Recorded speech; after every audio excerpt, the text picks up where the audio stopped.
Great. Hello, good evening, everyone. Thank you all for joining us. We're just going to wait a few minutes to allow everyone to join the Zoom call. So bear with us this time. I can see the attendees are clicking up, which is lovely to see. Great to have you all turning out this Thursday evening.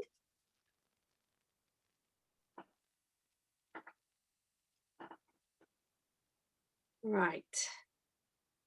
I'll start our introductions now. I think it's just coming up to 7 o'clock. My name is Jenny. I'm actually the communications officer for the Unlocking the Severn project.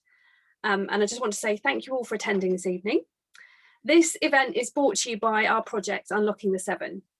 And we are a conservation and river engagement project. And we're all about unlocking the river for people and wildlife.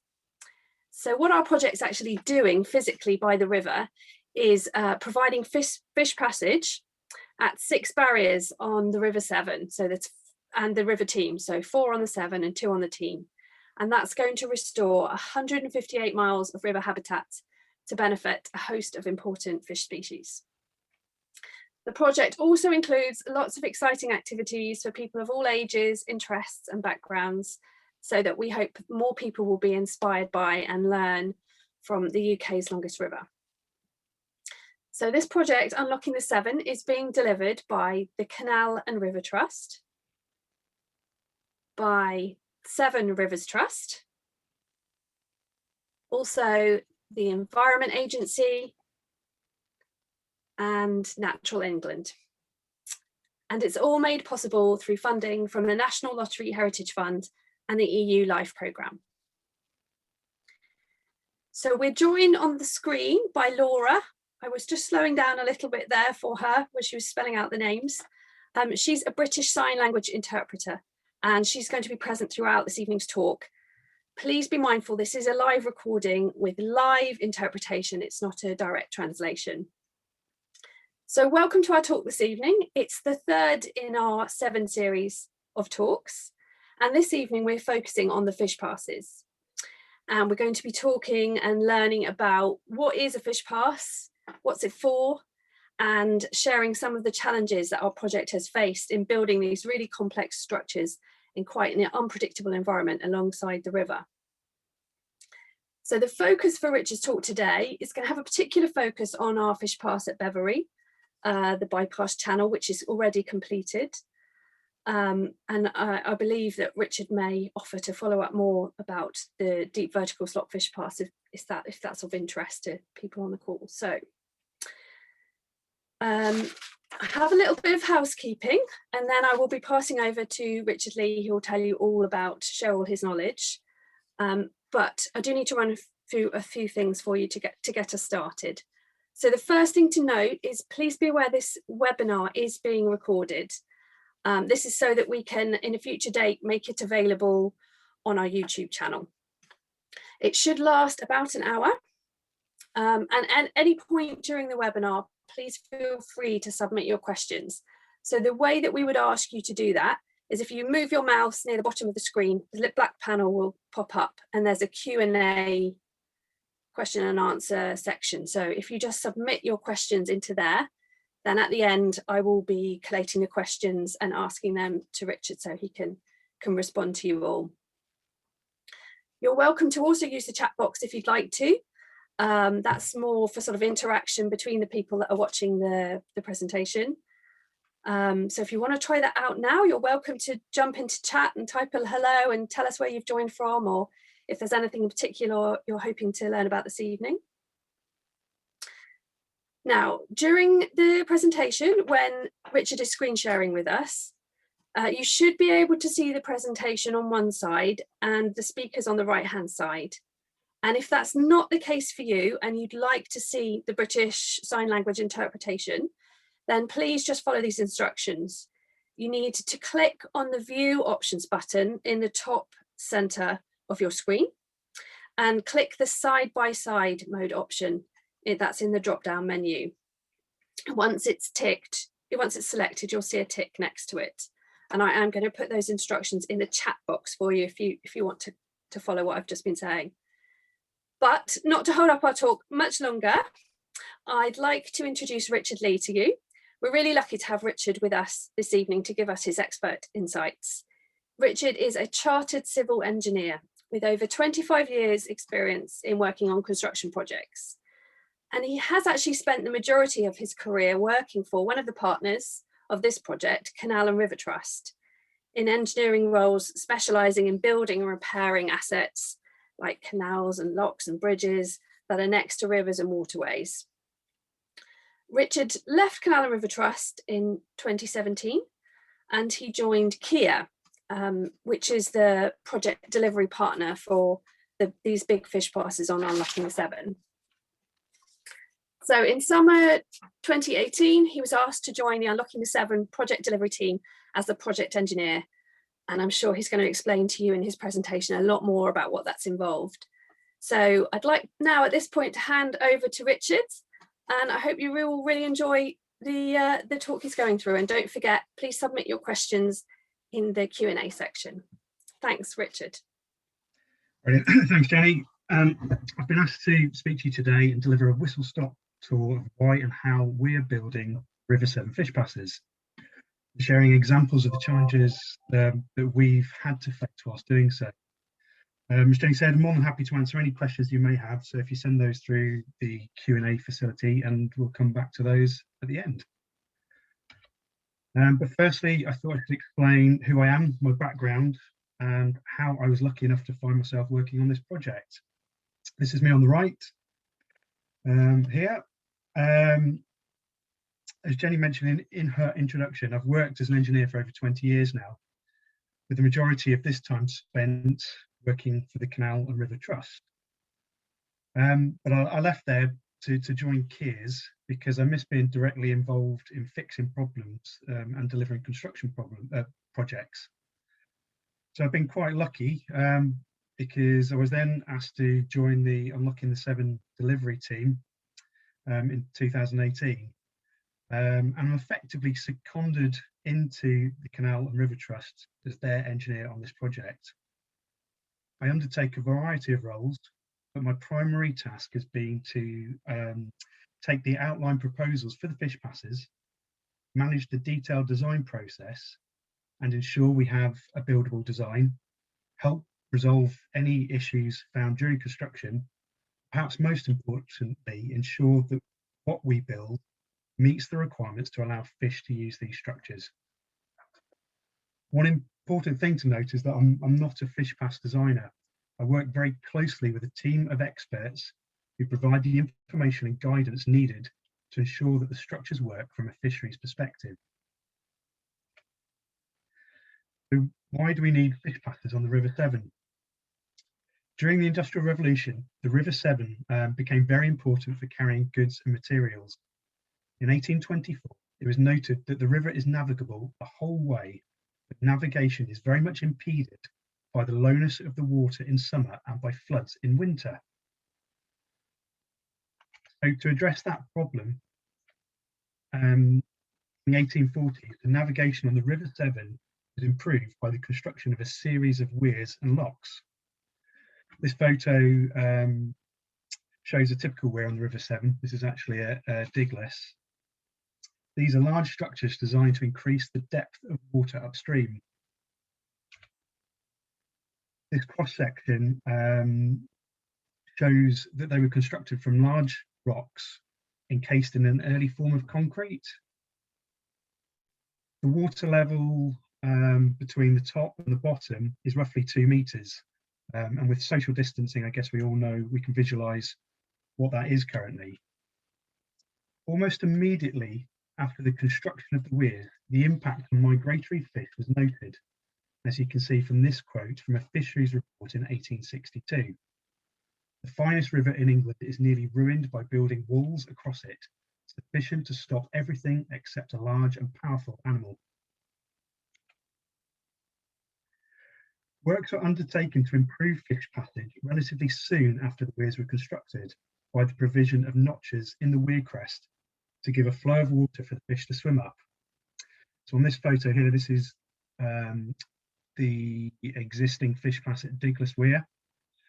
You can see here is the existing weir crest, and basically what they did is they hacked out about a 3-metre section, and then they formed this profile running down the weir, which creates a small body of water for fish to try and make their way up. And this worked really well for more powerful fish such as salmon. It didn't help weaker species such as the twait shad.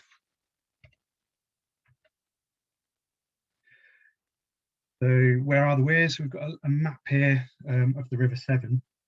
Weirs and locks were constructed along the river in 6 locations, just north of Gloucester, Upper Lode, Diglis, Bevere, Holt and Lincoln.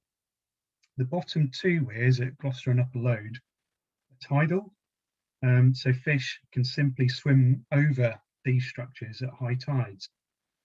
So the project, or our project that I've been involved in, has been focused on fish pass provision at the weirs around Worcester. I've mainly looked at Diglis, Bevere, Holt and Lincoln.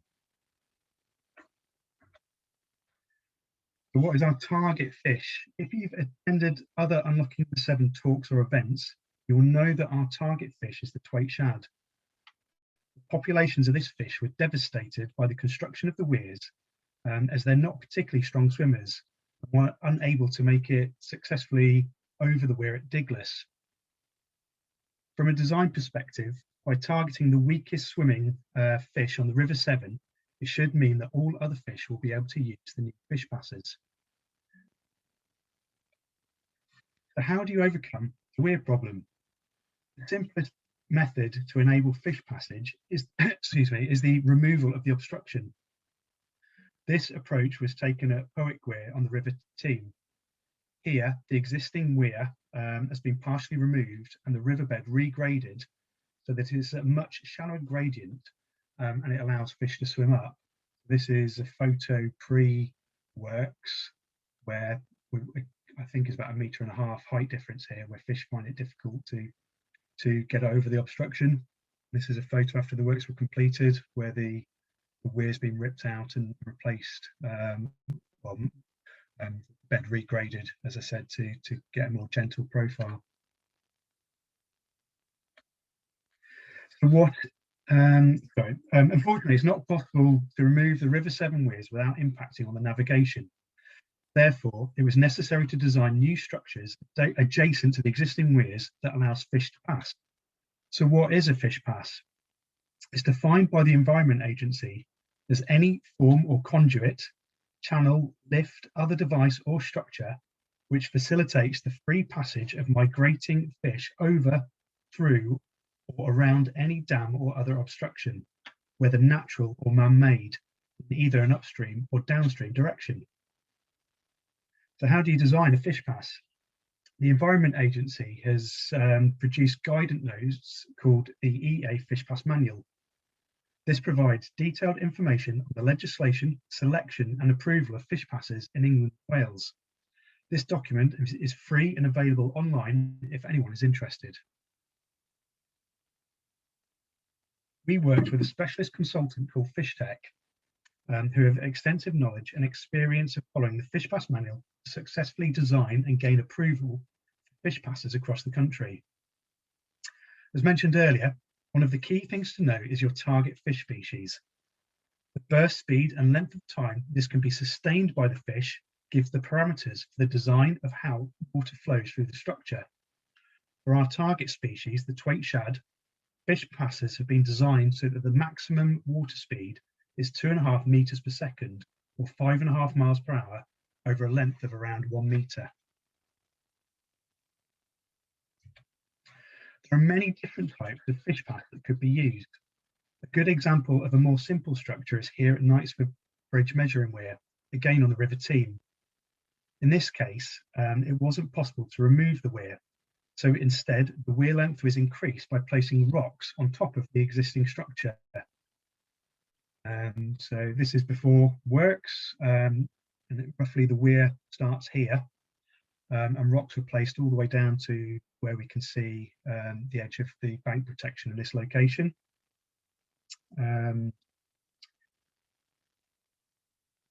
And what this does is it reduces the slope gradient of the weir, which in turn reduces the speed of water as it flows over it, to the speed which our target fish can swim up. However, where there are natural constraints and space is limited, more sophisticated fish pass structures are needed. The projects I've been working on the River Severn, 2 different types of fish pass have been chosen.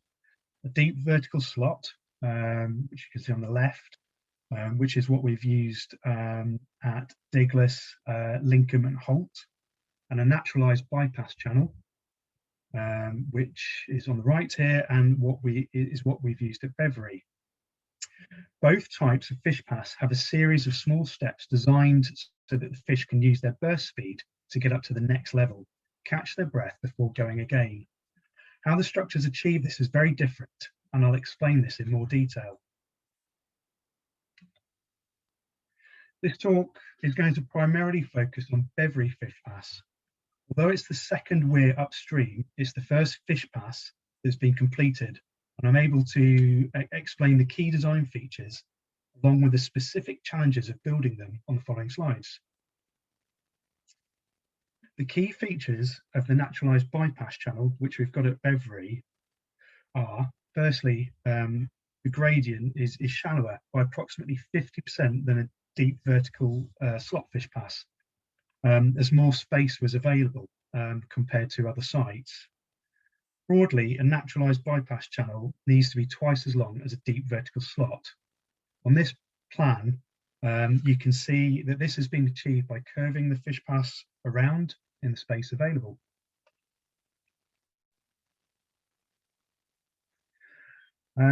We also designed Reno mattress bases, a base within the fish pass.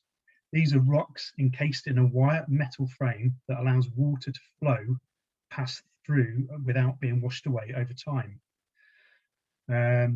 This photo is actually of the outside of the fish pass, but it gives you a good photo of the actual Reno mattress to try and explain. You can see the wire and the rocks encased. And on the right hand side, this is the Reno mattress within the fish pass during construction. The gaps in between will fill with silt and stones and vegetation over time, which should improve wildlife habitat. Perturbation boulders. These are essential for the success of this fish pass. These boulders have been carefully designed and positioned to break up the flow of water as it passes down the fish pass.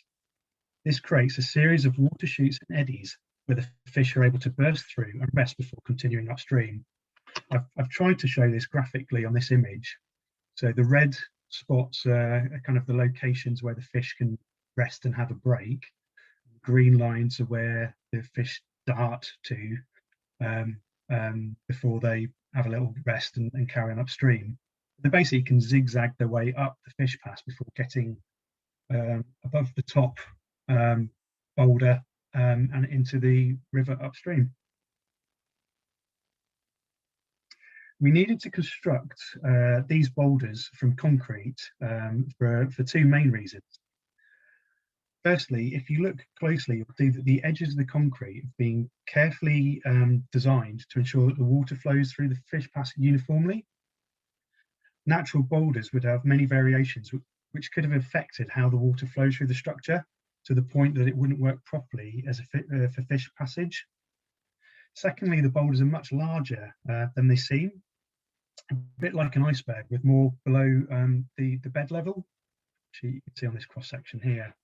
This is to ensure that they are big enough to withstand the forces on the flowing River Severn for at least the next 120 years.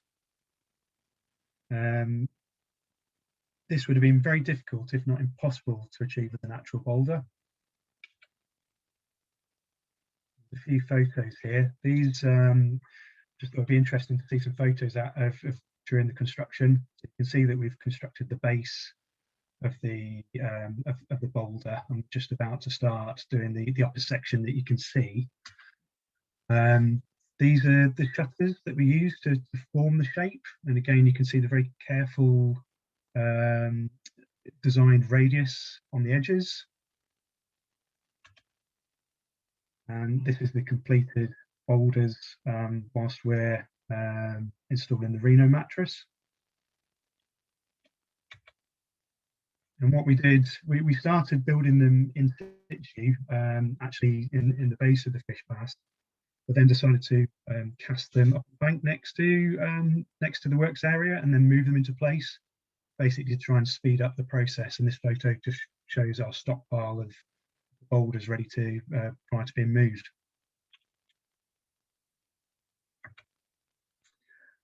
So another key feature is we used a piled retaining wall next to the existing weir, and this was to try and avoid damaging existing weir structure whilst we were building our new fish pass.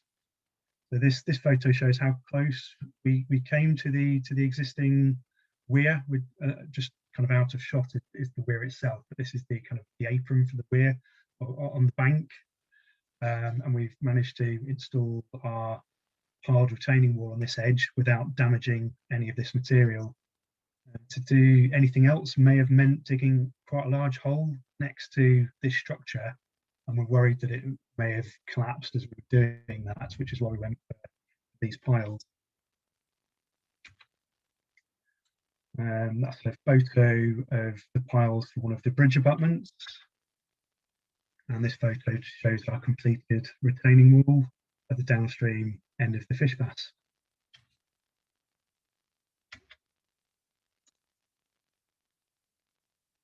Proprietary precast concrete retaining walls called Ready Rock blocks were used to form the walls and support the side slope of the fish pass. These are a really clever system.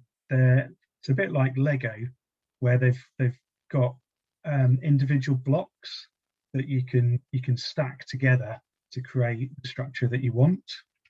This is our stockpile of them before they went in. This is our first photo of our first layer of the blocks, where we've sat them on a foundation. You can see the little semicircle blobs sat on top, where they locate the next layer of the boulders, and that allows you quite quickly to build the retaining wall for in this case, for the slopes of our structure. We chose one with a more natural face, so they look quite similar to a dressed masonry wall when complete. The photos are just showing that process and that completed wall as we were then backfilling the slopes for the fish pass. Another key feature is erosion protection for the existing river and the fish pass itself. So the riverbanks in between the top and the bottom of the fish pass were protected with large stones called armour stone. So this is the stone that we used, and we placed that. What we found was that the existing banks had been quite badly scoured and undercut. We wanted to make sure that once we put the fish pass in, banks in between were stable. And what we didn't want to do is take out of any of the existing vegetation that's helping to knit the bank together. So although we've pollarded the trees, we've kept all the root structure there, and you may just be able to make out that it's started to grow again. And that allowed us access to put all this armour stone in to protect the edge of the bank. On this photo, this is actually the inlet of the fish pass prior to starting works.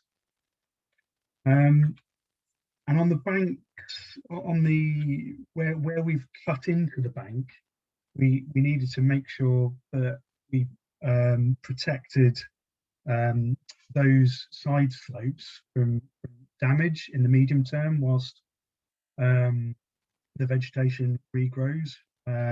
Otherwise, there was the potential for soil to be washed away after a flood. And we've done this using this special fabric, which is really clever. It works by grass growing through the fabric and its root binding everything together. This worked really well, and you may just be able to make out in this photo the grass was only about a week or so after we'd installed the matting, and the grass is already starting to grow through it.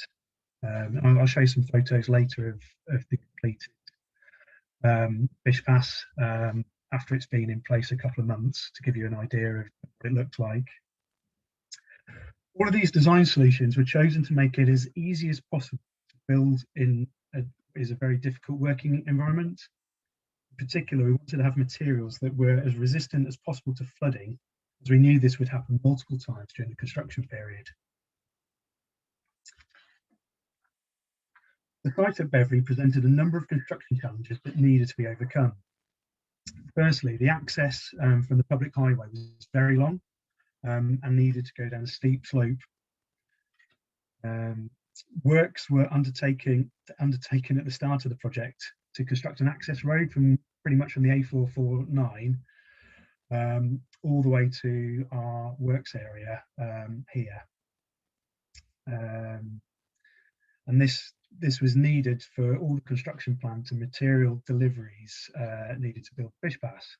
We came across a number of fields, down a steep slope in this location, across another couple of fields where our compound was. The fish pass and access road were built on a site of important archaeological interest. All the excavation works were supervised by a team of archaeologists. So this photo is actually at the start of the project for our access road. And before we constructed that, the archaeologists are looking to see if they could find anything of interest and see if anything needed to be recorded in the fields that we crossed. Another view kind of that initial excavation. When we were actually building the fish pass, we did find some interesting timbers at the downstream end of the fish pass. And the archaeologists here are recording these findings.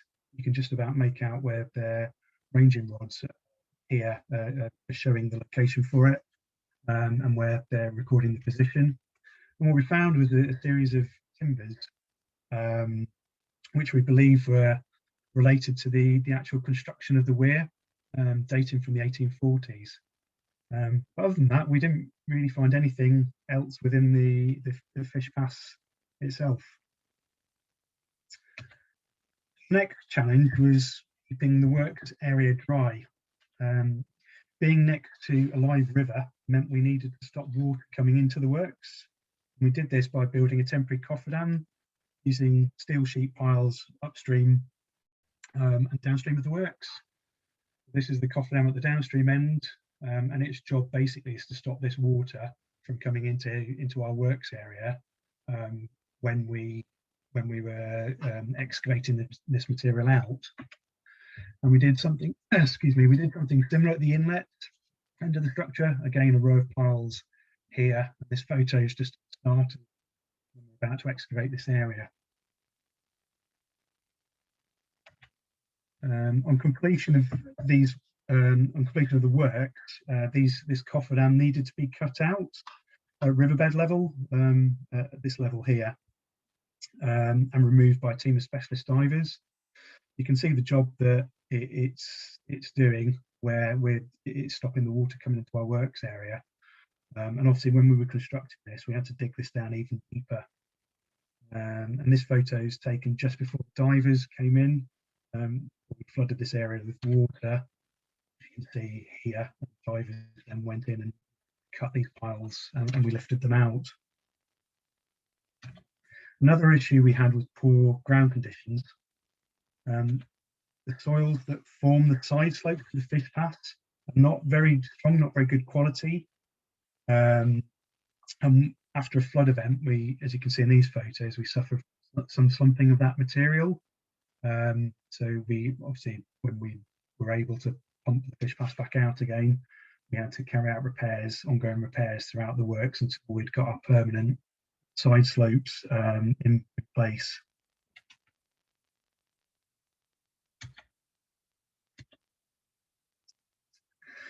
Another challenge we found was it was very difficult to install piles for the retaining wall and the bridge abutments and the cofferdam due to the high bedrock levels that we've got in the underlying ground. because it's a hard material. We learned some lessons during this that we've used on the other fish passes that we're building, and in particular, looking at we've upped slightly the size of the actual pile itself to make it easier to knock the piles into position on the other sides. Another challenge we had is we've had this very nice listed bridge directly next to our works area. We're actually looking from Bevere Island, looking back to where our fish pass was going to be constructed. And we had to ensure that we didn't cause any damage to this bridge during the construction works. And to, because this is the equipment that we use to put in the bridge abutments, which effectively is a very big hammer top of this machine, and as it strikes the pile, it sends like a shock wave, which can cause some vibration. So make sure we didn't cause any damage, we set up this specialist vibration monitoring equipment, and it's actually placed on the bridge itself.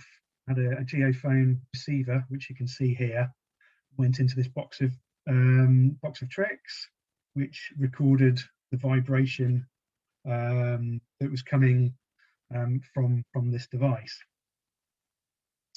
If the vibration had exceeded a trigger level of 10 millimeters per second, it would have sent an alarm so that the works would have stopped, so we could work out what was happening and, if necessary, change how we did the works. The actual vibration levels we recorded were much less than this. We got about a maximum of about 3 millimeters per second.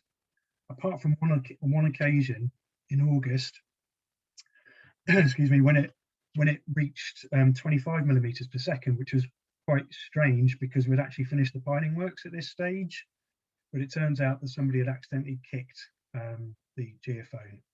But it proved that it did actually work, and it did alarm out and tell us that there was a problem to investigate. The big issue that we've had on this job, though, is flooding. During the construction works, we've had a record-breaking amount of rainfall, one of the wettest autumns of winters on record. I've just put together these series of photos to kind of give you kind of an indication of what impact it had on the works and the massive amount of water that was in the river, and why it was impossible to do any construction works during this time period. But yeah, this is just a context shot. This is just when we've started excavating out, and we've got the first row of boulders in the fish pass. And then a couple of weeks later, it looked like this, where it's completely submerged. This is our access road across the fields adjacent to the River Severn. Before, and then just a few weeks later, that's how much water is within the floodplains within the field. You can just about make out where our fish pass is being constructed here. Again, context, this is what Bevere Island looks like when the river's in a normal condition. And here you can just about make out the island almost underwater, completely underwater. This is the listed bridge I was talking about. Our fish pass is somewhere in here.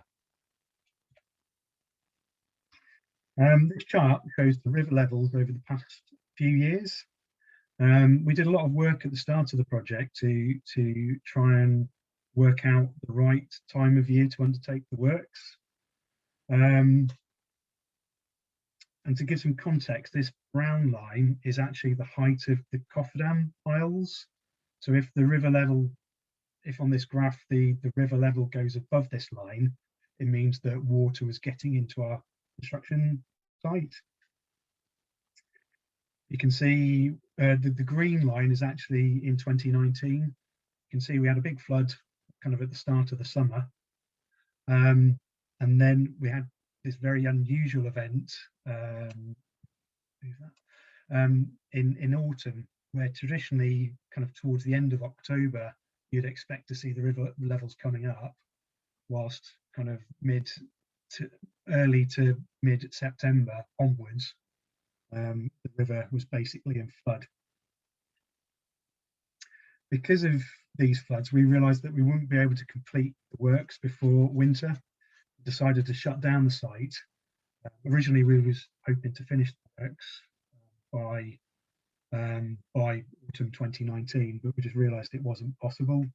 So yeah, we took the decision to shut down the site with the aim to return in mid-March to early April, where traditionally river levels drop and give us a suitable weather window to continue the works. Next slide is just mail clippings at the time, just showing how unprecedented the river levels were at that time of year. So yeah, we were hoping to come back in early April, and then COVID-19 happened. When we wanted to return, the whole country was in lockdown. So this delayed us a little bit more for a few more weeks whilst we had to develop new ways of working to ensure that they could be done in a COVID secure manner. So how do we do? The works were completed successfully, but around 6 months later than originally planned, due to the flooding and COVID-19. The fish pass became operational on the 23rd of September 2020, water flowing through the structure. This video, which I hope will work, gives some footage from that day.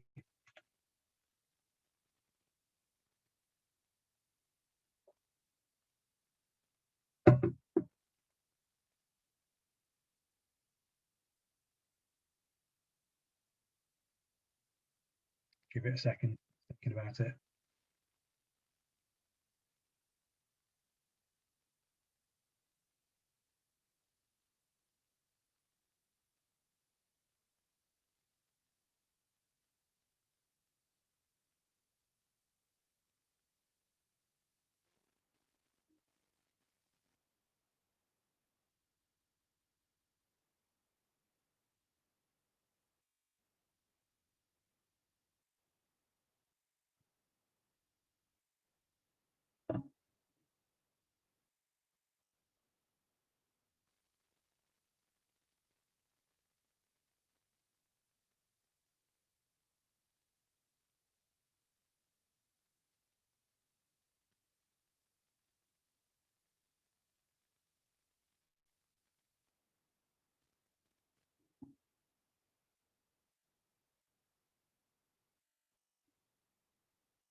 I'm glad that worked. I had a brief panic there.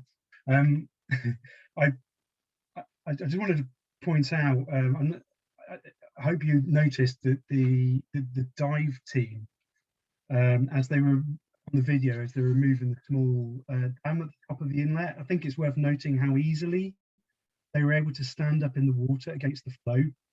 It actually looks like the water's flowing, it's really fast flowing as it's passing down fish pass. In reality, the forces and speed are much less. I think it helps understand how it makes it possible for fish to swim up through the structure.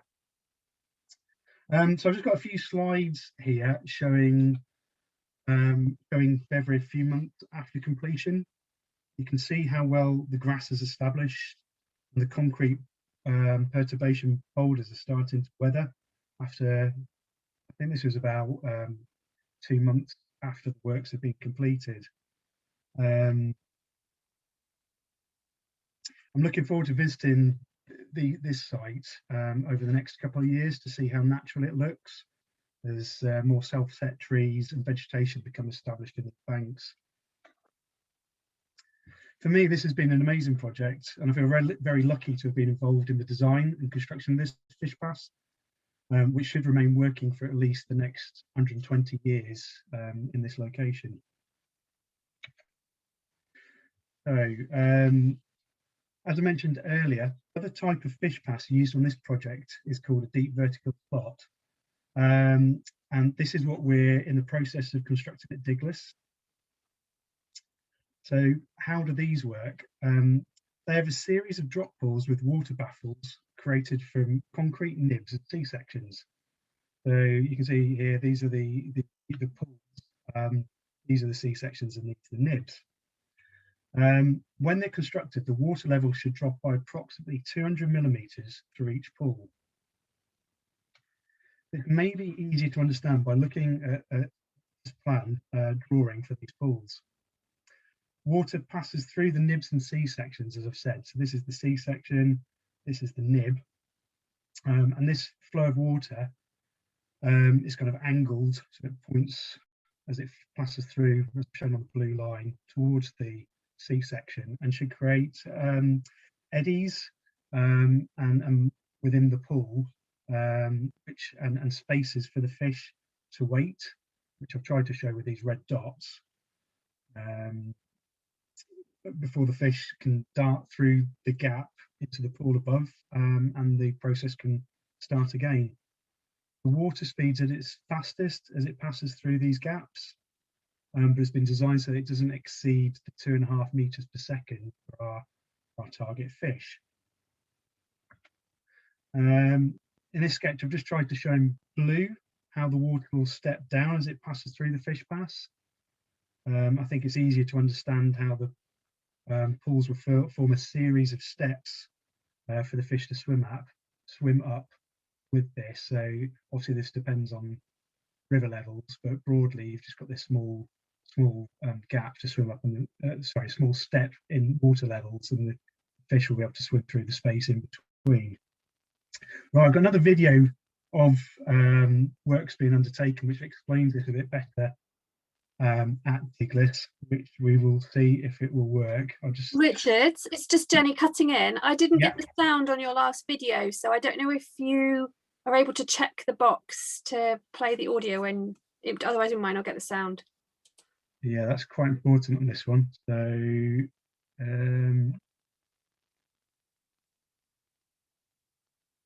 there should be a tick box near the bottom before you share the screen. 2 seconds. I might have to unshare.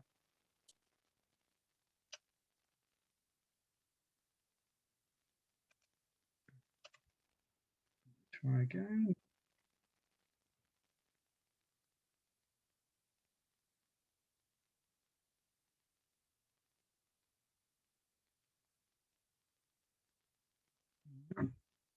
Apologies.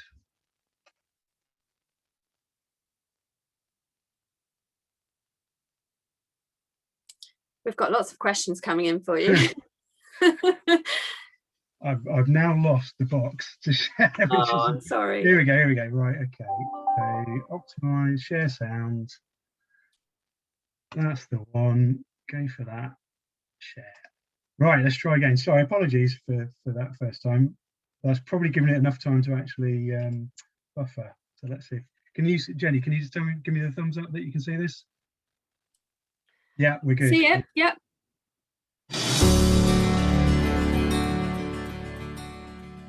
So I'm stood in front of the fish pass at Diglis to explain what a fish pass is. So a fish pass is a structure that we put in the river to help fish get past a barrier or an obstacle that they simply can't get past any other way. You may hear the word fish way used, that tends to be used in the States, and sometimes we even hear the term fish ladder. But I think it's more helpful to think about this kind of fish pass as actually a staircase, because the structure contains a series of pools at different heights, ascending heights, so like little steps to get up the stairs, and each pool is a manageable height above the previous one, so the fish can swim up between them, and in a series of steps get from one level at the bottom of the weir up to the new level at the top. I'm stood here in what is going to be the entrance to the Diglis Weir Fish Pass. Behind me here, this is the entrance, and these steel piles, when we're finished in here, will be cut down and the fish will be able to swim in through this entrance here and start working their way through the fish pass. So I'm now entering what is the first of 11 pools here at along the fish pass. Each pool has around a 200mm gradient gain in each one, which kind of corresponds roughly with the height of the weir, so enable the fish to work their way through. What happens here is that the water will channel in from either side here in front of me with these openings. They're 500mm wide that enable the fish to come through. The water channels through against the C-section and then goes round and back through the gaps here. The fish will come through the gaps between the C-sections, which are known as the nibs, and they'll come in here and they typically rest in behind the nib here, have a bit of a rest, and then they'll carry on and work their way through into the next pool and right the way through to the end of the fish pass. So as the water comes through these sections to allow the fish to come through, it comes off this angled bit of the section there, runs into the C-section behind us. That breaks up the flow, and that enables breaks up the flow, slows it up for the fish, makes it easier for them to pass through. The base of this pool, once completed, will consist of stone to a high level. And this is what these features are here for. They're not for any other feature than purely just to hold the stone back in each of the pools. So the stone will come up to this level, slightly below where this pillar is, and this will hold the stone back in rather than it washing through the fish pass and back out. So we have two windows here. A smaller window here on the left, which will principally be used for fisheries monitoring via a camera. On this side here, there'll be a window that's about 2.5 metres by 2 metres in size. Really bigger window, which will be great for the viewing, taking people in on these guided tours and young people to get a great perspective of life underwater. During the migration season, we have the ability to affix a screen on this side, which makes sure the fish will be channeled round, and in front of the viewing window here there'll be about a 500mm gap here for the fish to get through, right in front of the window, and there'll also be a backlight to help ensure the visibility is good if the water is a little bit turbid at the times. So our viewing gallery with our viewing window will be open to visitors from the springtime, just in time for the migration run for the shad in April and May time. If you'd like to find out more about what we're offering and keep up to date with where we are, please visit our website, unlockingthesevern.co.uk, and we'll have plenty of information and updates as we go through.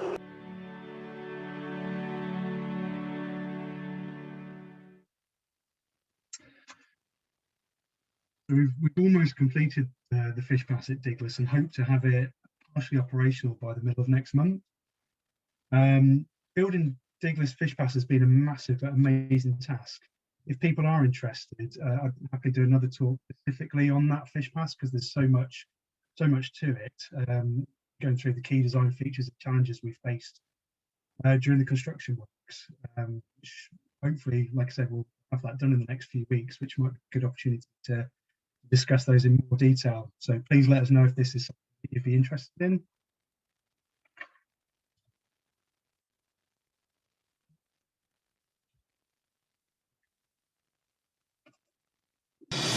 All right, there we go. Finish up, we're constructing similar deep vertical slot fish passes to Diglis at Lincoln and Holt as well. Lincoln is progressing really well, and we're likely to be substantially complete in the next couple of months. Holt fish pass is currently shut down due to the winter high water levels. We have, however, completed the majority of the excavation and now need to construct the fish pass itself. We're hoping to start back on site in early April when river levels are more favourable. So thanks very much for listening. As I said at the start, this is a whistle-stop tour of building the River Severn fish passage. I've covered quite a lot of areas. I'm happy to try and answer any questions that you've come through, and I'll ask Jenny to lead on this process. Brilliant. Thank you so much, Richard. There's so much detail there, and it's been reflected in some fantastic questions that have been coming through as well. So there are lots of questions. I'm going to jump straight in. I hope that's okay.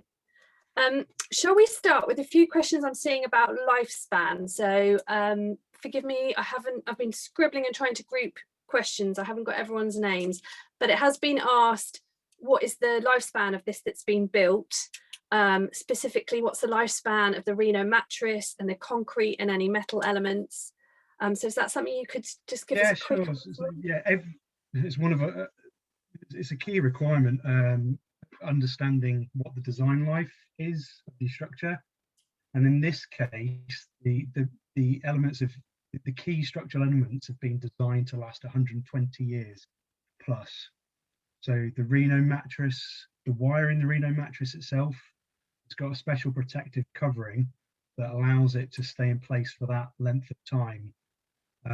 The structural steel piles are designed so that you choose the thickness of the pile itself, so you know that it will rust and corrode over time. So you choose a thickness at the start of the job, which allows for that.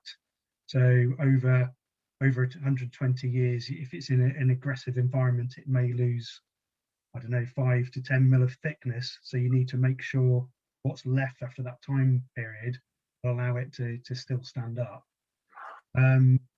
Concrete blocks and the precast blocks again are designed they'll probably last far longer than that time frame. Bits that won't last that long are like the timber. You might have noticed the timber fence around the bridge itself, but those elements we accept will need to be maintained over the life cycle of the project. So probably every 10 to 20 years for like the timber elements, similar to your, I guess, your garden fence at home. There have actually been a couple of questions about maintenance, so maybe I can slot them in there. So whether silting and vegetation that might build up in the rock bed would be an issue that has to be maintained, and sort of who looks after the maintenance ongoing. I don't know if you've got any sort of... Yeah, so the responsibility for maintenance is the Canal and River Trust.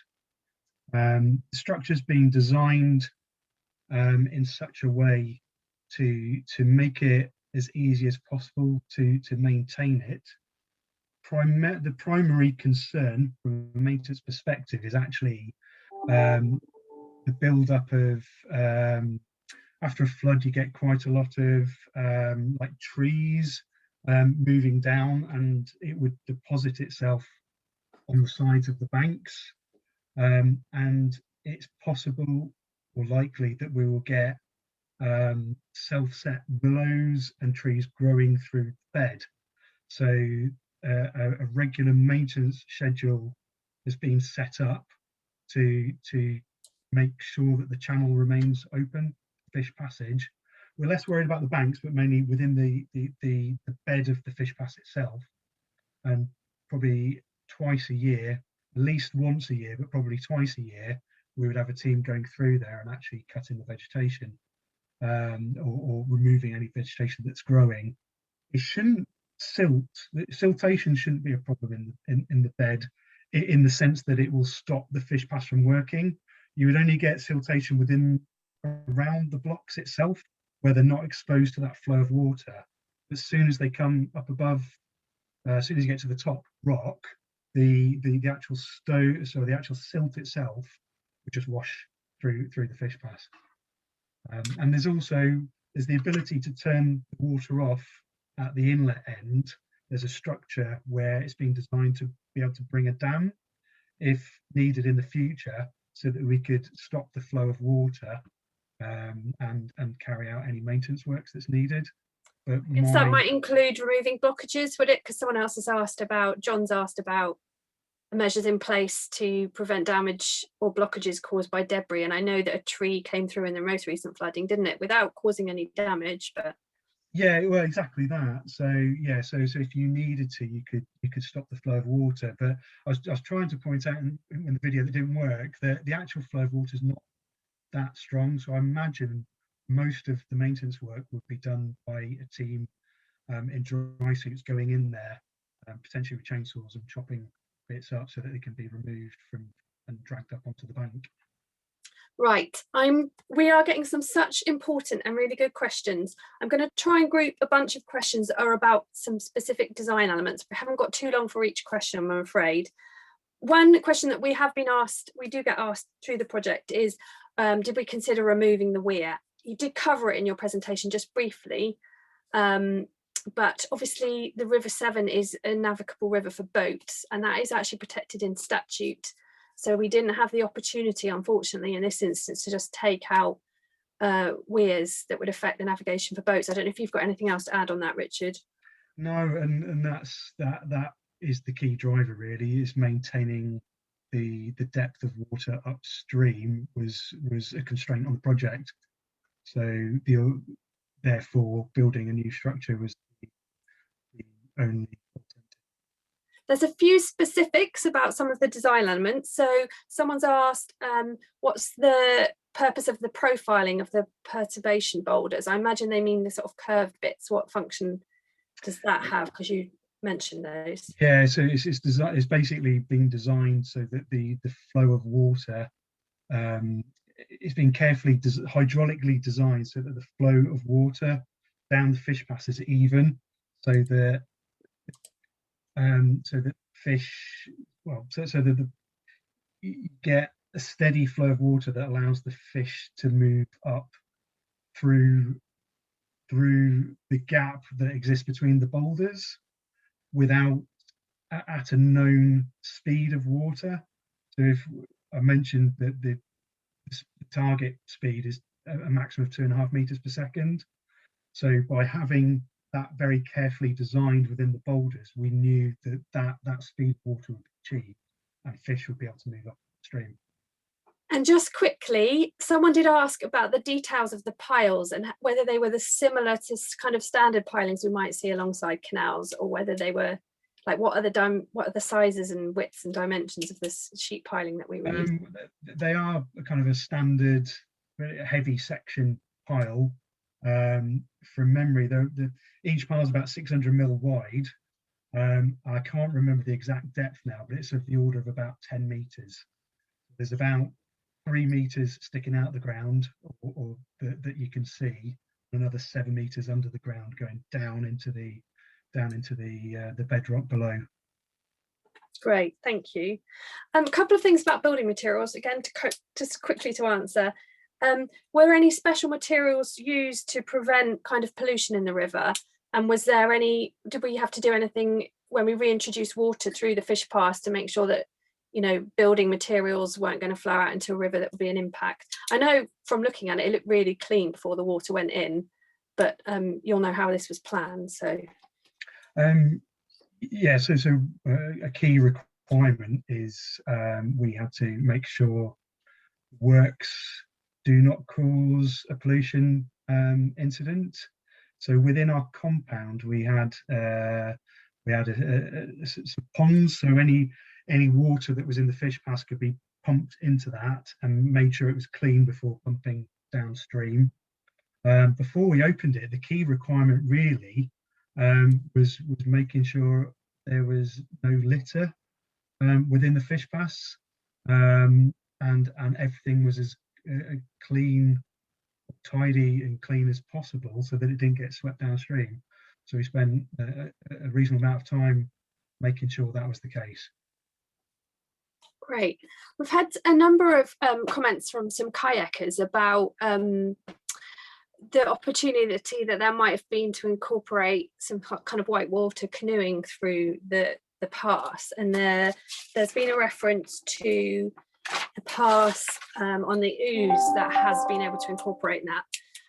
It looks like that wasn't necessarily a pass for shad, And I know that we've had to be really specific to optimize this kind of flow dynamics for the shad fish, but I don't know if there's anything else you could add about that, Richard, about consideration or opportunities for canoeists. You've sort of got competing priorities there. I went to university in Nottingham, spent a lot of time at home Pierpont, so I can see why people would be interested in that.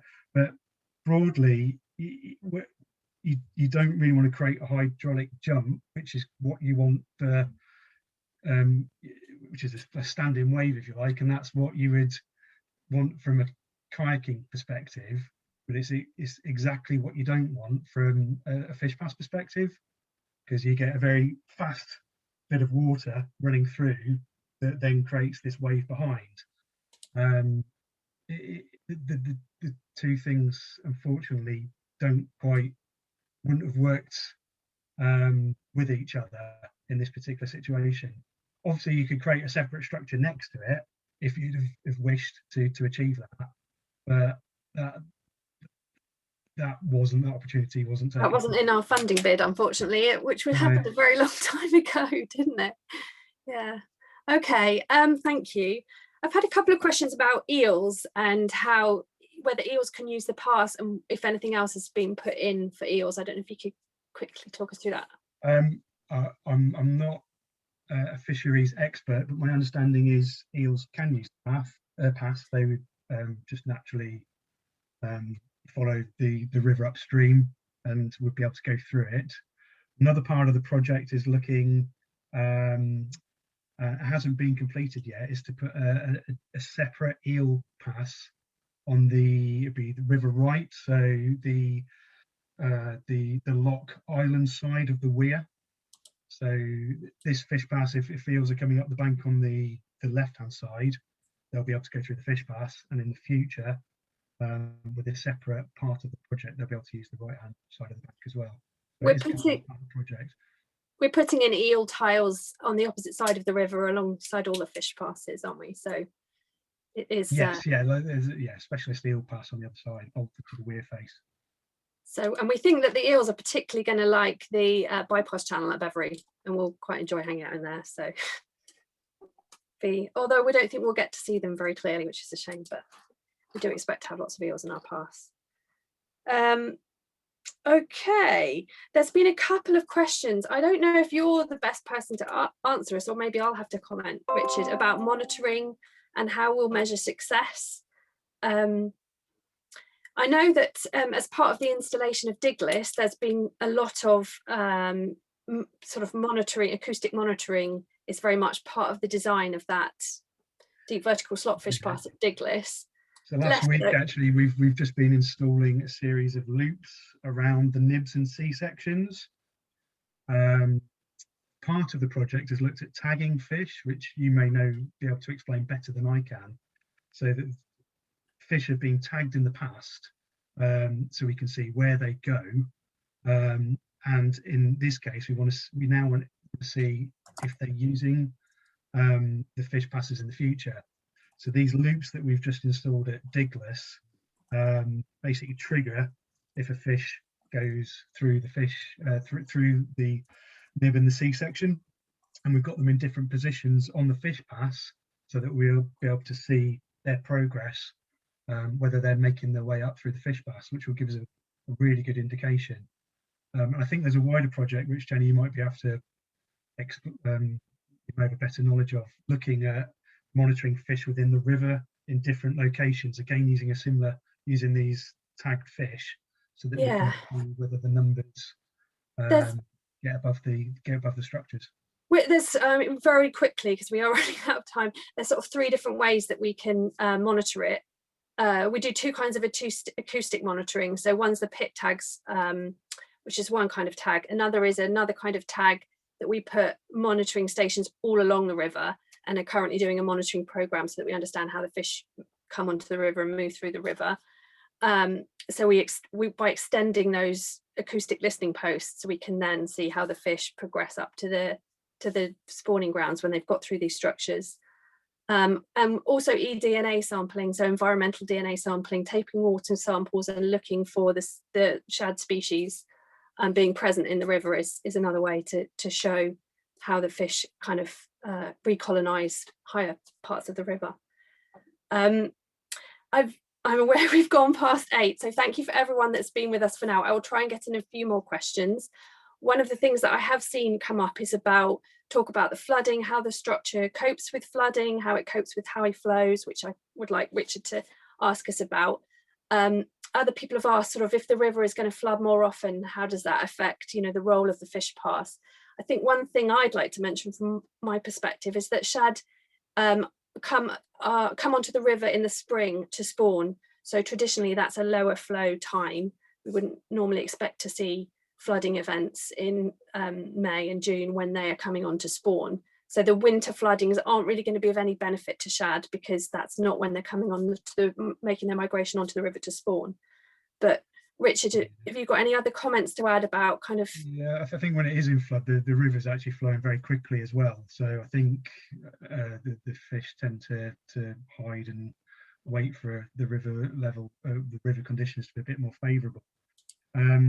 But yeah, no, Bevere's designed to, all the fish passes are designed to operate within a series of flow rates. So from just below flood conditions to summer conditions. Probably the summer conditions are the most onerous actually from a design point of view. The fish pass is designed so that it's actually sloping towards a bank, so that when we've got very low conditions, there's always a channel of water, a body of water for the fish to swim up within the fish pass. When it goes into flood, it's in a floodplain. It's just designed to go underwater. Simply, it's there reaches a point where the weir, there is no weir, if you like. The downstream water reaches the upstream water position, and theoretically at that point the fish pass doesn't become operational. They can swim wherever they like in the river. So, and after that point, it's the banks, the side banks of the fish pass itself, where I showed the erosion protection matting. That's designed to stop it from washing away during those flood conditions. Brilliant, thank you. Matt asked a question about the attraction jet of the pass looks fairly benign in comparison to the main weir. Was this considered? What's the percentage discharge of the pass compared to the ADF? I don't know what ADF is, but I do know how important the amount of volume of water we get through these passes is for attracting the fish. Do you have something you could add to that, Richard? I'd have to get the exact figures for you on that one. I don't know off the top of my head. Matt, if you want to drop us your email, if there's any kind of technical details, I'm happy to follow up after the call and give you the stats. It's definitely been a big consideration in the design, how much of the flow goes through the pass. Someone else has asked, can Bevere Weir be visited or is it private and all fenced off? So there is a public footpath that goes past the weir. One of the problems we've had is actually it has got very muddy there this winter with the exceptional rain, and unfortunately cows went out back into the field just after the works were completed, and there was a lot of trampling. So it's muddy and not the best at the moment. We can't even get in to sort of help improve the paths at the moment. But yes, there is sort of a public right of way that passes along past this Bevere Weir and fish pass. So if you did want to go and have a look and you're happy to wait until the ground's a bit drier, absolutely come and have a look. We've had a question about whether small scale HE schemes can be incorporated into the design, if not to impact on the ecology. So at the very early stages, sort of hydropower was considered. I don't know, Rich, if you've got kind of insights to add to that, but they did an initial work to look at it and it wasn't considered to be a viable part of these passes is my understanding, but I don't know if you have anything to add from the engineering point of view. Not particularly on this job. I know when I worked for the Canal River Trust, the work was done looking at opportunities to install hydropower and fish passes, but it just broadly wasn't economically viable. So I think that's why it's not being taken up as part of this particular project. We've now gone 10 minutes over time, and I am aware we haven't answered all the questions, and I would love to, but I think I'll probably just do 1 or 2 more questions and then we'll wrap up. I will make sure that any of these questions that aren't answered, I'm just thinking what the best way to provide some further information is. I can do a sort of follow-up post on the website maybe and answer some of these questions. I think they're all really, really good questions. For instance, about other plans for Shrewsbury, which we haven't got time to answer now. About predation in the passes, again, I think that's quite an interesting talking point. I can provide some further follow-up information to that. One last question for Richard, and I'm apologies that I haven't had the chance to get through all these great questions. But we did have one question, what was the biggest design challenge? So perhaps maybe as you're kind of representing the engineering perspective, that's a good one to finish on. So in the design, what was the biggest design constraint or challenge that you faced in the past? To be honest, it was flooding. Right at the start, we knew flooding would be an issue. So we've what I've tried to get across in the talk was just all these different ideas, which may seem quite simple, but allowed us to build the structure in the environment that we were in. So we spent a lot of time at the start of the job to carefully working with the delivery teams and the designers and the fish pass experts to try to come up with a solution, a buildable solution, basically. And I think we've been successful because it's been built and it's working. Fantastic. Well, thank you everyone for attending, and thank you for your great questions. I'm sorry we haven't had a chance to answer all of them. And I will make sure that we record them and follow up and publish them, so keep an eye out for those. The Diglis Fish Pass is due to be completed within the next month or so. Rich, nod if you think you agree. And then, subject to COVID, we very much hope that opening the viewing window as part of that is going to be something that we start to trial during this sort of spring, summer, and more widely from the autumn. So our project is running until June 2022. And we have more talks coming up in this series, so there's lots more opportunities to learn. A few people have said you're interested in a follow-up talk about specifically the Diglis Fish Pass. If you would like to hear that, I'd encourage you to put it in the chat comments so that we can say to Richard that lots of people were keen and twist his arm a little bit to come back and talk to us some more. I'll put a link in the text box again to a survey. We'd be really grateful if you have a minute or two to fill out and give us some feedback on the talk, and that will also be emailed to you. Our next Severn Series talk in a couple of weeks is actually about riverfly and what they can help tell us about the health of the rivers. So that's getting more into the kind of ecology of the river system for those of you that might be interested in that. Obviously, there's lots more talking points and there's hopefully lots more to come from us as a project. If you would like to keep up to date and in touch, then please do sign up to our newsletter. You can do that on the bottom of any page on the website.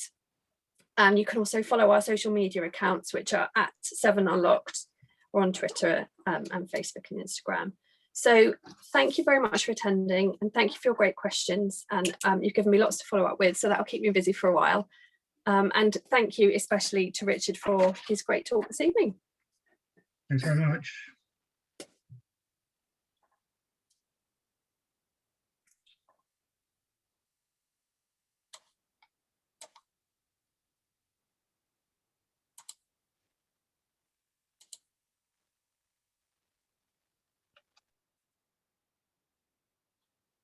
Just gonna have a look at the chat, see if anyone's saying goodbye as they go. Really nice comments coming in.